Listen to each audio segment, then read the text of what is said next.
নিজের বাবাকে বহু বছর আগেই হারিয়েছেন রোনালদো।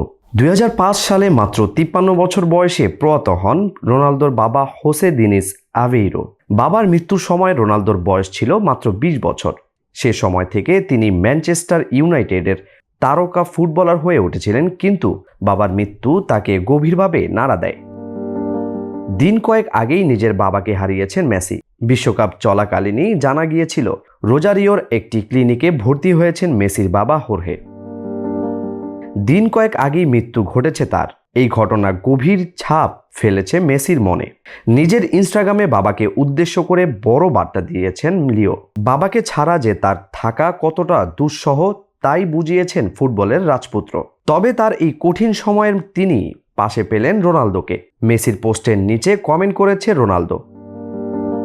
তিনি যে এই দুঃসময়ের মেসির সঙ্গে রয়েছেন তাই বোঝালেন CR7। মেসির পোস্টের নিচে রোনালদো লিখেছেন, অনেক ভালোবাসা তোমার জন্য, তোমাকে জড়িয়ে এই দুঃখ ভাগ করলাম, ঈশ্বর তোমাকে শক্তি দিন লিও।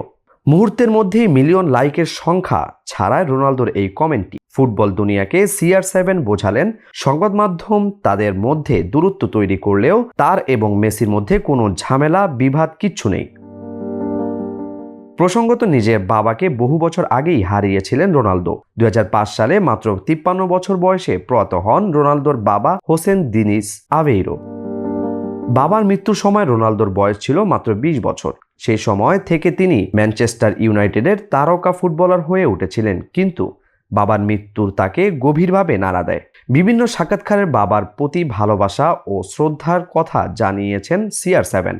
গতকালে দীর্ঘদিনের প্রেমিকা জর্জিনা রদ্রিগেজের সঙ্গে বিবাহ বন্ধনে আবদ্ধ হয়েছেন তিনি। তবে তার মধ্যেও বন্ধুর পাশে দাঁড়াতে ভুলেন না তিনি। যেভাবে রোনালদো সহানুভূতি জানিয়েছেন ও পাশে থাকার বার্তা দিয়েছেন, তাতে আবার চর্চায় উঠে আসছে দুজনের বন্ধুত্বের কথা। UFT ফার্স্টের সাথে ট্রেড করুন যে কোনো জায়গা থেকে।